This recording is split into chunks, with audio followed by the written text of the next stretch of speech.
Bakit nga ba kilala ang mga Ilonggo ng Philippine Army? Kilala sila dahil sa mga natatangi nilang katangian. Una, meron silang tapang at tibay ng loob. Madalas silang inilalarawan bilang kalmado pero matapang kapag nasa laban. Pangalawa, disiplina at professionalism. May reputasyon sila na masunurin sa utos at maayos makitungo sa kapwa sundalo at sibilyan. Pangatlo, kakayahang mamuno. Maraming Ilonggo ang naging opisyal at pinuno sa AFP dahil sa kanilang leadership at maturity. Pang-apat, loyalty at sense of duty. Malakas ang pagpapahalaga nila sa serbisyo at sakripisyo para sa bayan. Panglima, mahusay makisama.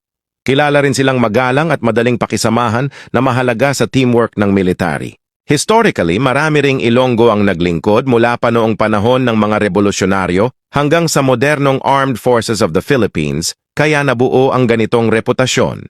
Basta Ilonggo may disiplina at may puso.